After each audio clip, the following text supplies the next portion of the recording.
Hello दोस्तों, आज नया टॉपिक के साथ में आज न्यू टॉपिक को डिस्कस करने वाले हैं, जिसके अंदर अपने पढ़ने वाले administration of the blood component PT के बारे में या ब्लड ट्रांसफ्यूजन के बारे में पढ़ने वाले हैं। ब्लड ट्रांसफ्यूजन से पढ़ने से पहले आपको यह पता होना चाहिए कि एबीओ क्या है। एबीओ क्या होता है? एक ब्लड ग्रुप है। क्या है? ब्लड ग्रुप है। एबीओ का मीनिंग है यहाँ पे ए बी एंड ओ। ये क्या है? ब्लड ग्रुप होते हैं। आगे बात समझ में। ये किसने, फाउंडर कौन है इसका? फाउंडर, अगर फाउंडर की बात करें तो ये कौन रहेगा इसका फाउंडर? इसका फाउंडर रहता है कार्ल लैंडस्टीनर। कार्ल लैंडस्टीनर, ठीक है। कार्ल लैंडस्टीनर है जिन्होंने ये बताया था कि एबीओ ब्लड ग्रुप क्या है। इसके अकॉर्डिंग एबीओ ब्लड ग्रुप की बात करें तो जिसका ब्लड ग्रुप ए है, उसके अंदर जो एंटीजन पाया जाएगा, जो एंटीजन होगा, और एंटीजन याद रखना कहां पे होता है? Surface of RBC. Surface of RBC के ऊपर क्या पाया जाता है? एंटीजन। एक होता है एंटीबॉडी। क्या होता है? एंटीबॉडी। और एंटीबॉडी जो पाई जाती है वो पाई जाती है प्लाज्मा के अंदर। क्या पाई जाती है? प्लाज्मा के अंदर। अब बात करते हैं अपने जिसका ब्लड ग्रुप ए है, उसके अंदर आरबीसी की सरफेस पे एंटीजन कौन सा पाया जाएगा? ए पाया जाएगा। लेकिन ब्लड के अंदर प्लाज्मा के अंदर जो एंटीबॉडी होगी वो कौन सी होगी? बी क्या होगी? एंटीबॉडी पाई जाएगी। आगे बात समझ में। इसके बाद में जिसका ब्लड ग्रुप बी है उसमें एंटीजन बी पाया जाएगा और एंटीबॉडी कौन सी होगी? ए पाई जाएगी। आई बात समझ में। इसके साथ में जिसका ब्लड ग्रुप ए बी है उसके अंदर एंटीजन है, वो कौन सा पाया जाएगा? एंटीजन नहीं होता है, एंटीबॉडी जो पाई जाएगी वो कौन सी रहेगी? ए बी, ठीक है। एंटीजन नहीं होता। और ओ ब्लड ग्रुप है जिसका, उसमें क्या होगा? ओ ही एंटीजन होगा, ठीक है। आई बात समझ में। तो इसके अंदर यानी इसका उल्टा होता है। जिसका A B anti blood group है उसमें क्या पाया जाएगा? एंटीजन जो पाया जाएगा वो क्या पाया जाएगा? ए हो सकता है, बी भी हो सकता है, ठीक है। और इसके अंदर एंटीबॉडी नहीं होती है। इसके साथ साथ में ओ जो ब्लड ग्रुप होता है उसमें कोई भी एंटीजन नहीं होता है, लेकिन क्या हो सकता है? ओ एंटीबॉडी हो सकती है। आगे बात समझ में। इसको आपको मोस्टली क्या कर लेना है? ध्यान में रखना है, ठीक है अभी। इसके बाद में अपने बात करने वाले हैं इसके कंपोनेंट की। तो देखो, कंपोनेंट से पहले ना अपने पढ़ने वाले हैं आरएच फैक्टर। क्या पढ़ेंगे? RH factor. आरएच फैक्टर की बात करें तो ये जो आरएच फैक्टर है ना, ये सबसे पहले ढूंढा गया था रिसस मंकी के। कौन सी मंकी के अंदर? रिसस मंकी के अंदर ये सबसे पहले पता किया था। और रिसस मंकी की बात करें तो ये क्या है? आरएच यहीं से लिया गया है, रिसस मंकी से। आगे बात समझ में। ये कैसे ढूंढा गया था? ये एक मान लेते हैं, ये क्या है? आरबीसी। इसकी आरबीसी की सरफेस के ऊपर क्या पाया जाता है? एक एंटीजन पाया जाता है। क्या होता है? एंटीजन। और उस एंटीजन अगर प्रेजेंट है, मतलब इसकी आरबीसी की सरफेस के ऊपर एंटीजन प्रेजेंट है, मतलब क्या है? एंटीजन प्रेजेंट है, तो वो क्या रहेगा? आरएच पॉजिटिव ब्लड ग्रुप रहेगा। कैसा रहेगा? आरएच पॉजिटिव ब्लड ग्रुप रहेगा। आगे बात समझ में। अगर आरबीसी की सरफेस पे एंटीजन अब्सेंट है, क्या है? अब्सेंट है, तो वो क्या रहेगा? आरएच नेगेटिव ब्लड ग्रुप रहेगा। ऐसा ब्लड ग्रुप रहेगा? आरएच नेगेटिव ब्लड ग्रुप रहेगा। आगे बात समझ में। तो ये आपको मोस्टली ध्यान में रखना है आरएच फैक्टर के बारे में कि आरबीसी की सरफेस के ऊपर कौन सा एंटीजन है या नहीं है। एंटीजन अगर प्रेजेंट है, अगर इसकी आरबीसी के ऊपर एंटीजन प्रेजेंट है, ये एंटीजन है, बहुत सारे ये प्रेजेंट है इसके ऊपर, तो इसका मीनिंग है वो पर्सन कैसा है? आरएच पॉजिटिव है। कैसा?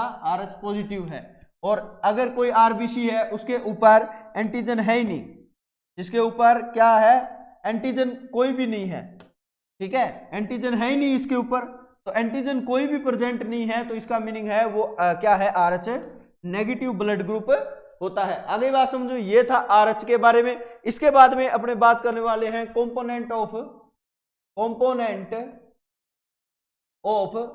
Blood products.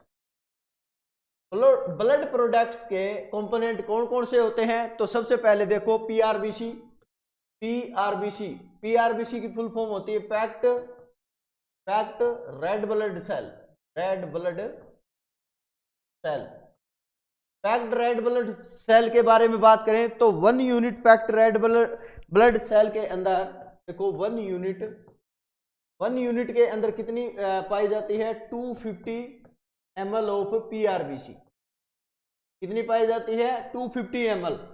अगर इसके बात करें कि 1 यूनिट अगर किसी पर्सन को आरबीसी लगा दी है तो इसके लिए इंक्रीज द एचबी 1 ग्राम। 1 ग्राम क्या हो जाता है? एचबी बढ़ जाएगा। इसके साथ साथ में हीमोक्रिएट कितना बढ़ जाता है? हीमोक्रिएट तो ये बढ़ जाएगा 2 to 3%। हीमोक्रिएट जो कितना बढ़ जाता है? 2 to 3% बढ़ जाता है। इसके साथ साथ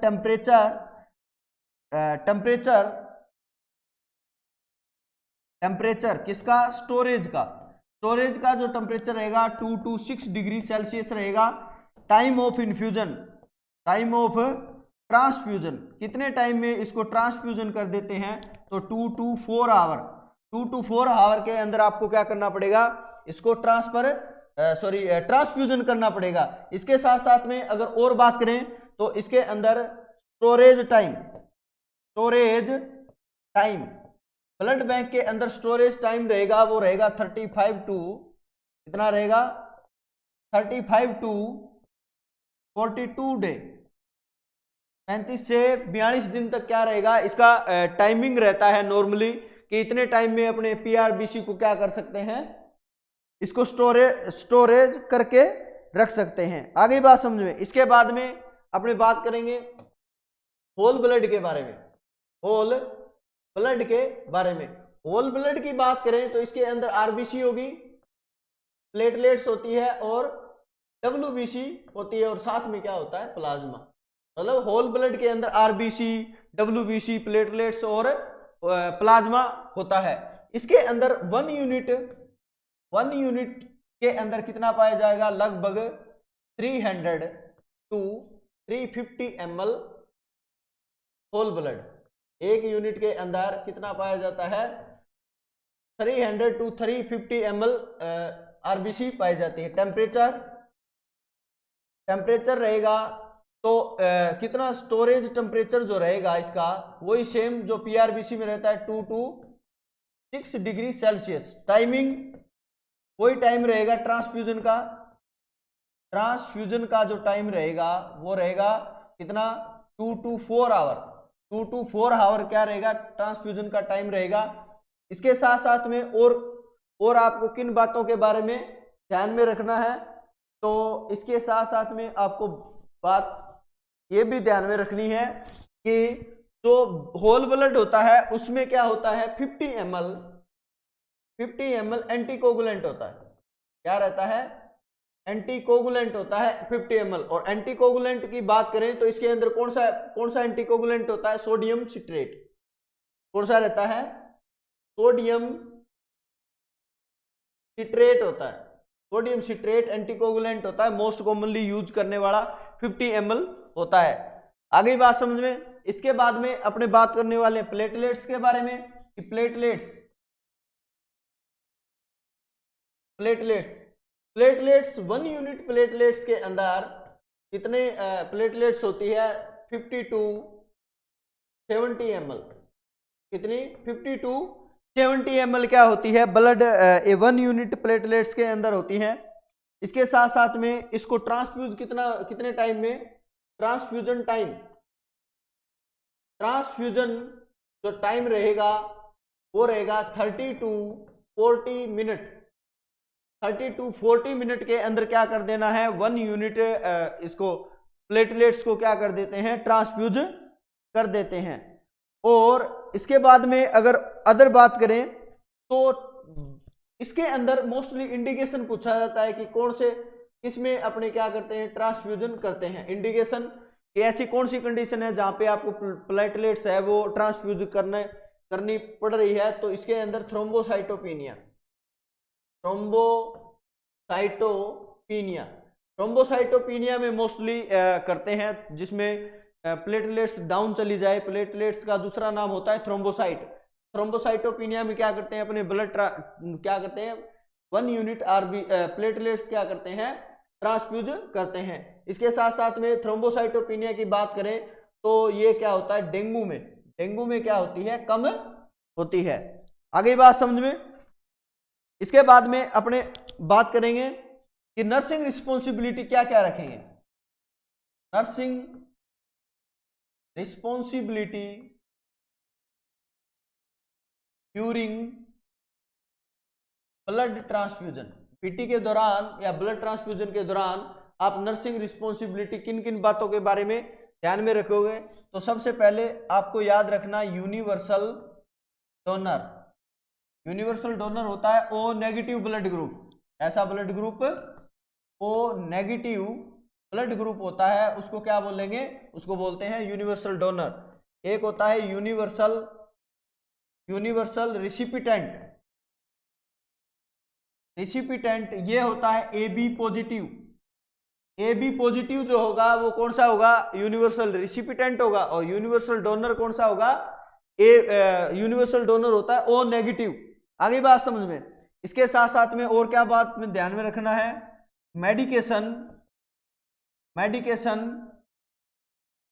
never administered in the blood bag के अंदर कोई भी मेडिसिन है वो एडमिनिस्टर्ड नहीं करनी है आपको। मोस्टली इन बातों के बारे में आपको स्पेशली ध्यान में रखना होता है। इसके साथ साथ में solution use the during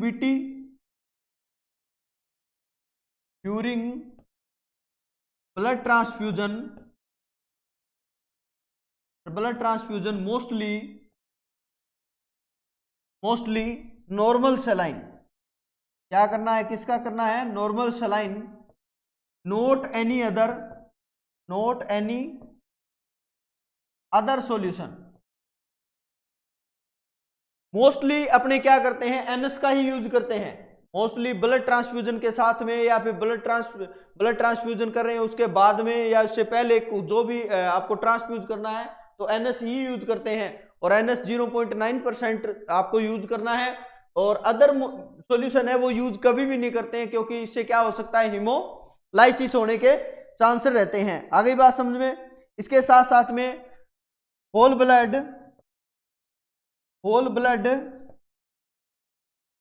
transfusion within 4 hours के अंदर आपको क्या करना है, ट्रांसफ्यूजन जो है उसको क्या करना है, कंप्लीट करना है। आगे बात समझ में। इसके बाद में always check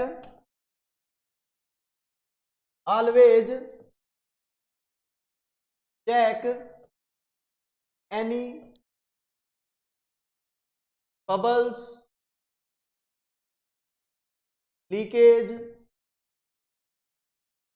clots,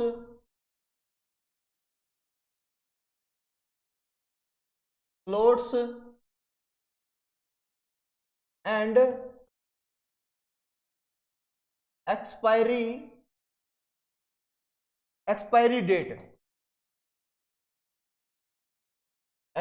date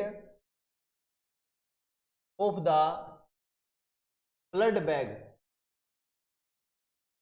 blood bag के ऊपर आपको क्या करना है, कोई भी बबल्स तो नहीं है, कोई लीकेज तो नहीं है, कोई क्लोट बन तो नहीं गया है, एक्सपायरी डेट वगैरह है, ये चीजें आपको क्या करना है, मोस्टली चेक करना है।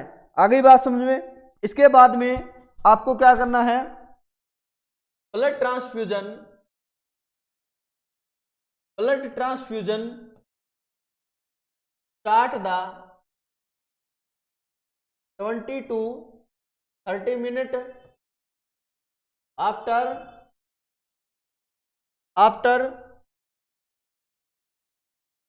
received from blood bank. Blood bank से लेके आने के बाद में 20 से 30 मिनट में आपको क्या कर देना है, उसको स्टार्ट कर देना है। आगे बात समझे, अगर आप बिजी हो वार्ड के अंदर तो आपको क्या करना है, 20 से 30 मिनट से आपको लगता है कि टाइम ज्यादा लगेगा मेरे को इसको लगाने में, तो आपको क्या करना है, वापस रिटर्न कर देना है। कहां पे रिटर्न करना है, ब्लड बैंक में क्या कर देना है, रिटर्न कर देना है। इसके साथ साथ में 18 gauge cannula use for blood transfusion. Blood transfusion के लिए 18 gauge का कैनुला मोस्टली यूज करते हैं, जो कैसे कलर का आता है, जो ग्रीन कलर का आता है। ठीक है, कैसे कलर का आता है, ये ग्रीन कलर का आता है। ये 18 gauge का आपको क्या करना है, मोस्टली यूज करना है। इसके साथ साथ में अगर आपको प्री मेडिकेशन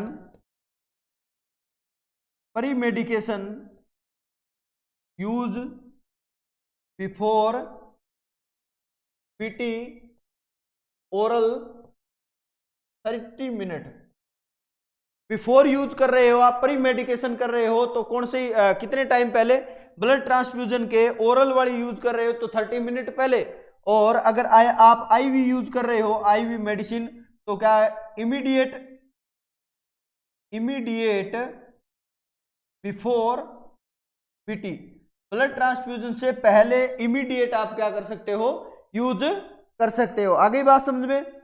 इसके साथ साथ में और किन बातों का ध्यान में रखना है, observation the patient first 15 minute with in the blood transfusion. Blood transfusion के दौरान आपको पहले 15 मिनट में क्या करना है, उसको ऑब्जर्वेशन में रखना है। आगे बात समझो। इसके साथ साथ में maximum drop use in the minute, कितनी, 40 ड्रॉप पर मिनट।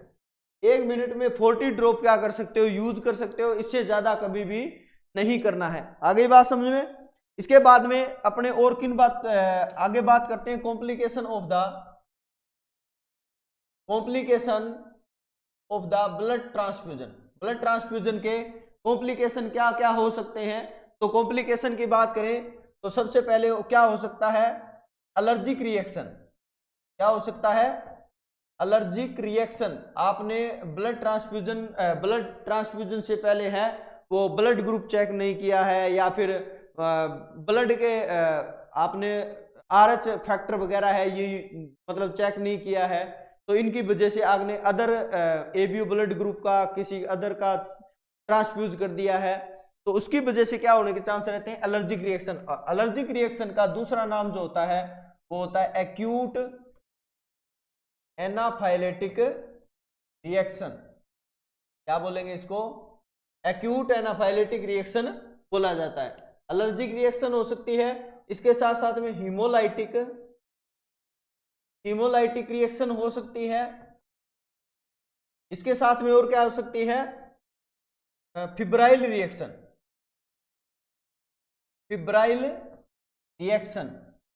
ये जो है मोस्टली रिएक्शन हो सकती है। इसमें साइन सिम्टम क्या क्या आएंगे, तीनों ही रिएक्शन हो सकती है। इसमें साइन सिम्टम क्या क्या आएंगे, साइन सिम्टम की बात करें तो इसके अंदर साइन सिम्टम जो आते हैं वो कौन कौन से आएंगे, जैसे फीवर हो जाएगा पेशेंट को, फीवर, चिल्स हो जाएगा, हेडेक हो जाएगा पेशेंट को, इचिंग होनी स्टार्ट हो जाएगी। क्या हो जाएगा, इचिंग हो जाएगी। और क्या होगा, इचिंग के साथ साथ में रेडनेस हो जाएगा, हॉट फ्लैशेज हॉट फ्लैशेज या हॉट फ्लैश्ड का मीनिंग है फेस है वो बिल्कुल क्या हो जाएगा, रेड हो जाएगा। आगे ही बात समझे, हॉट फ्लैशेज हो जाएगा। और क्या होगा, पेशेंट को हाइपोटेंशन, टेकीकार्डिया, क्या होगा, टेकीकार्डिया, टेकीपनिया, टेकीपनिया होगा।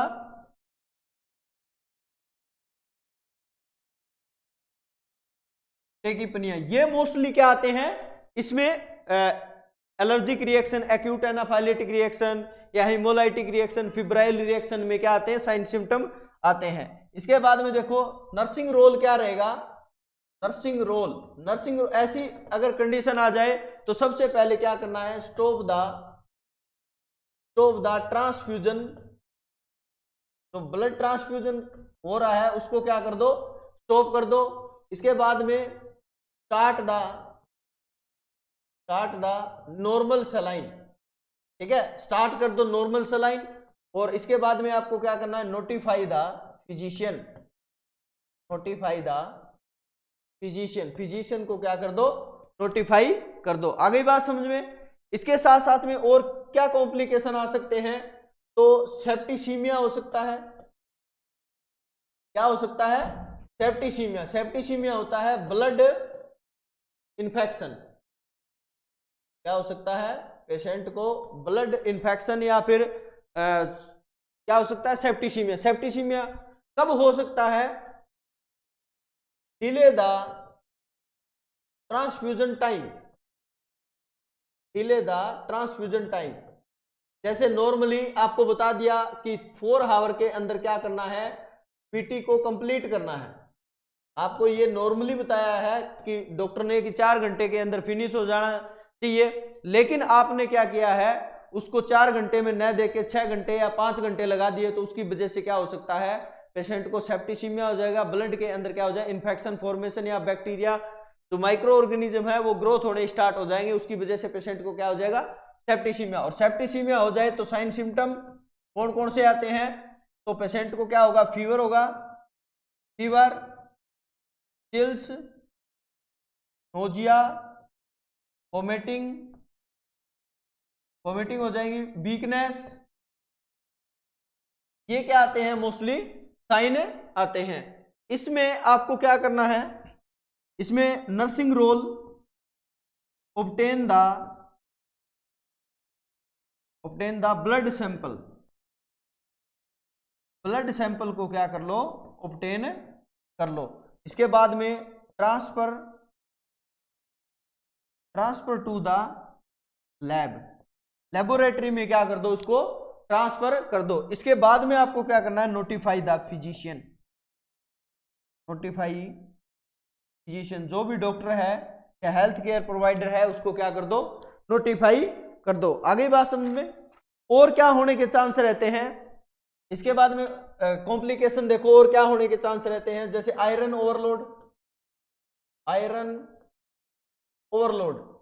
भी ओवरलोड होने के चांस रहते हैं।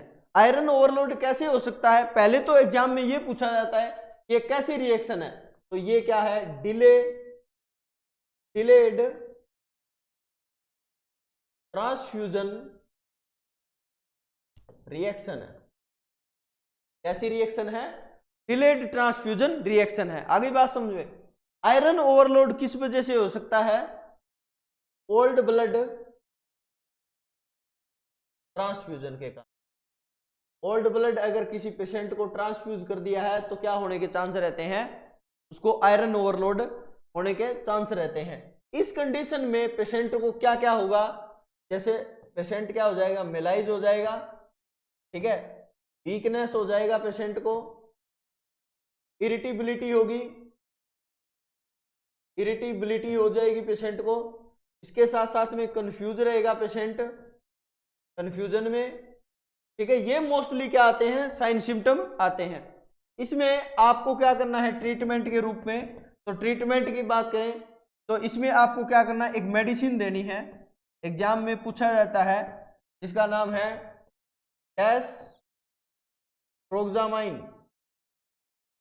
क्या होता है, डेस्प्रोग्रामाइन। और डेस्प्रोग्रामाइन जो मेडिसिन होती है, ये क्या करती है, इस आयरन ओवरलोड को, जो बॉडी में बढ़ा हुआ आयरन है, कलेक्ट हो गया है, उसको क्या कर देगी, बॉडी से बाहर निकाल देगी। और ये डेस्प्रोग्रामाइन आयरन ओवरलोड को क्या कर देती है, बाइंड कर लेती है। क्या कर लेगी, बाइंड कर लेगी और यूरिन के थ्रू बाहर निकाल देगी। ठीक है, यूरिन के थ्रू क्या निकाल देगी, किडनी के थ्रू बाहर निकाल देगी। और यूरिन का कलर कैसा हो जाएगा, रेड कलर यूरिन। यूरिन कैसा आएगा, रेड कलर यूरिन आएगा। ठीक है, तो इसका मीनिंग है आपकी जो मेडिसिन है वो क्या कर रही है, इफेक्टिव है, काम कर रही है। ठीक है, तो ये मोस्टली आपको क्या करना है, ये ध्यान में रख लेना है। इसके साथ साथ में और क्या रिएक्शन हो सकती है, सर्कुलेटरी ओवरलोड। क्या हो सकता है, सर्कुलेटरी ओवरलोड होने के चांस रहते हैं। और सर्कुलेटरी ओवरलोड हो जाए तो पर्सन को, सर्कुलेटरी ओवरलोड क्यों हो सकता है कि टाइम से पहले आपने क्या कर दिया है, जैसे 4 आवर के लिए आपको बोला गया कि इसको ट्रांसफ्यूज करना है, आपने क्या किया, उसको 2 घंटे में या फिर 3 आवर्स के अंदर उसको क्या कर दिया, ट्रांसफ्यूज कर दिया है। या फिर आपने जो ड्रॉप फैक्टर है या ड्रॉप है वो फास्ट कर दिया है, तो उसकी वजह से क्या होने के चांस रहते हैं, की वजह से सर्कुलेटरी ओवरलोड होने के चांस रहते हैं। इसमें साइन सिम्टम की बात करते हैं, क्या क्या होने के चांस रहते हैं, तो हाइपरटेंशन हो जाएगा पेशेंट को, टेकीकार्डिया रहेगा। ठीक है, और क्या होगा, डिजनिया हो जाएगा। और क्या होगा, बाउंडिंग पल्स आएगी, बाउंडिंग पल्स आएगी। इसके साथ साथ में jugular vein distended, jugular vein क्या हो जाएगी, स्टैंडर्ड हो जाएगी। इसके साथ साथ में पल्मोनरी एडिमा, क्या होगा, पल्मोनरी एडिमा होगा। पल्मोनरी एडिमा होगा तो उस टाइम क्या आएगा, आपको क्रैकल साउंड, क्रैकल, जैसे ही आप एस्कल्टेट करोगे तो क्रैकल साउंड आएगी। और ड्राई कफ आएगा, क्या आएगा, ड्राई कफ आएगा। ये जो साइन सिम्टम होते हैं ये किसके होते हैं, सर्कुलेटरी ओवरलोड के। तो नर्सिंग रोल क्या रहेगा आपका, नर्सिंग रोल की बात करें तो इसमें स्लो द ट्रांसफ्यूजन, ट्रांसफ्यूजन को क्या कर दो, स्लो कर दो। ठीक है, स्लो करना है। और स्लो करने के बाद में आप क्या कर दो, पेशेंट को पोजीशन प्रोवाइड करवा दो। और कौन सी पोजीशन, सेमी फाउलर पोजीशन। कौन सी position, semi Fowler position provide करवा दो पेशेंट को, जिससे क्या है, रेस्पिरेशन अच्छी तरह से ले पाए। आ गई बात समझ में। तो ये आपको मोस्टली कॉम्प्लिकेशन है वो ध्यान में रखने हैं। आगे देखो इलेक्ट्रोलाइट, अगले कॉम्प्लिकेशन, इलेक्ट्रोलाइट क्या हो सकता है, इम्बैलेंस हो सकता है। इलेक्ट्रोलाइट इम्बैलेंस होने के चांस रहते हैं। इलेक्ट्रोलाइट इम्बैलेंस की बात करें तो सबसे पहले जो होगा वो होगा हाइपोकैल्सीमिया। क्या होगा, हाइपोकैल्सीमिया। और हाइपोकैल्सीमिया जो होगा वो कैसे होगा, तो मैंने आपको ब्लड ट्रांसफ्यूजन टाइम, ब्लड जब कलेक्ट करते हैं, डोनेट करते हैं, उस टाइम मैंने बताया था कि एक एंटीकोगुलेंट होता है। कौन सा, एंटीकोगुलेंट। और एंटीकोगुलेंट कौन सा होता है, सोडियम सिट्रेट। आगे बात समझ में, सोडियम सिट्रेट जैसे ही बॉडी के अंदर जाएगा तो बॉडी में क्या करवा देता है, ये सोडियम सिट्रेट, ये जाते ही टूट जाएगा। किसमें, सोडियम में। और सिट्रेट में क्या हो जाएगा, बॉडी के अंदर जाते ही टूट जाएगा। ये जो सिट्रेट है, ये जो बॉडी के अंदर जाएगा तो ब्लड के अंदर जो कैल्शियम है ना, उसके साथ में बाइंड होके क्या बना लेगा, कैल्शियम सिट्रेट। और कैल्शियम सिट्रेट यूरिन के थ्रू क्या हो जाएगा, पास आउट हो जाएगा। क्या हो जाएगा, यूरिन के थ्रू पास आउट हो जाएगा, जिसमें क्या है, कैल्शियम की कमी आ जाती है। और कैल्शियम की कमी आ गई तो पेशेंट में क्या हो जाए, हाइपोकैल्सीमिया हो जाता है। इसमें नर्सिंग रोल क्या रहता है, नर्सिंग रोल की बात करें तो आपको क्या देना है, 10% कैल्शियम ग्लूकोनेट। क्या देना होता है, 10% कैल्शियम ग्लूकोनेट। कैसे, आईवी पेशेंट को क्या कर दो, कैल्शियम ग्लूकोनेट प्रोवाइड करवा दो। आगे बात समझ में। इसके बाद में और क्या इलेक्ट्रोलाइट इंबैलेंस हो सकता है, तो दूसरा होता है हाइपरकैलेमिया। क्या होता है, हाइपरकैलेमिया। हाइपरकैलेमिया होता है increase potassium level. Potassium level क्या हो जाता है, ब्लड के अंदर, ब्लड बढ़ जाता है। क्यों, क्योंकि transfusion the old blood, old blood को अगर आपने ट्रांसफ्यूज कर दिया तो उसकी वजह से क्या होने के चांस रहते हैं, उसकी वजह से होने के चांस रहते हैं हाइपरकैलेमिया। और हाइपरकैलेमिया की बात करें तो ब्लड के अंदर पोटासियम लेवल क्या हो जाता है, बढ़ जाता है। आगे बात समझ में, इसके अंदर कैसे बढ़ता है, जैसे ओल्ड ब्लड है, आपको पता है आरबीसी जो भी सेल होती है, आरबीसी, डब्ल्यूबीसी, प्लेटलेट्स, इसके अंदर सबसे ज्यादा क्या पाया जाता है, पोटासियम। इंट्रासेलुलर कैटायन है और पोटासियम। जैसे ओल्ड ब्लड है, आरबीसी टूटेगी, आरबीसी ब्रेकडाउन होगी तो ये किसमें आ जाएगा, बाहर आ जाएगा पोटासियम। और पोटासियम जैसे ही आपने ओल्ड ब्लड ट्रांसफ्यूज किया है उसकी वजह से क्या हो जाएगा, उसको हाइपरकैलेमिया हो जाता है, ब्लड पोटासियम लेवल क्या हो जाएगा, बढ़ जाएगा। आगे बात समझ में। इसके साथ साथ में और क्या होगा इस कंडीशन में, और क्या हो सकता है, हेपेटाइटिस, और क्या हो सकता है, हेपेटाइटिस सी हो जाएगा। और क्या होगा, मेटाबॉलिक एल्केलोसिस। पेशेंट को क्या होने के चांस रहते हैं, मेटाबॉलिक एल्केलोसिस भी होने के चांस रहते हैं। कैसे होंगे, जैसे ये सिट्रेट था, मैंने बताया था सोडियम सिट्रेट होता है, ये सिट्रेट क्या करेगा, लीवर में जाएगा, क्या हो जाएगा, लीवर में जाएगा। और लीवर किस में कन्वर्ट कर देगा इसको, बाइकार्बोनेट के अंदर। और बाइकार्बोनेट के क्या होते हैं, एल्केलाइन नेचर के होते हैं। बाइकार्बोनेट कैसा है, एल्केलोसिस होता है, मतलब एल्केलाइन नेचर के होते हैं। और एल्केलाइन नेचर है वो बढ़ेगा तो क्या हो जाएगा, मेटाबॉलिक एल्केलोसिस हो जाता है। आगे बात समझ में। तो ये मोस्टली क्या आते हैं, बहुत सारे कॉम्प्लिकेशन आते हैं, यहाँ से क्वेश्चन पूछे जाते हैं। हेपेटाइटिस सी के बारे में पूछा है, आफ्टर ब्लड ट्रांसफ्यूजन कौन सा हेपेटाइटिस होता है, तो कौन सा होता है, हेपेटाइटिस सी होता है। आगे बात समझ, इलेक्ट्रोलाइट इम्बैलेंस कौन सा होता है, हाइपोकैल्सीमिया होता है, हाइपरकैलेमिया होता है। ये जो बात करें, पोटासियम तो बढ़ जाता है लेकिन कैल्शियम क्या हो जाता है, कम हो जाता है। आगे बात समझ में। तो ये क्या रहता है, ब्लड कंपोनेंट कैसे एडमिनिस्टर करते हैं, किन किन बातों के बारे में ध्यान में रखते हैं। तो आज के लिए बस यहीं तक, थैंक यू।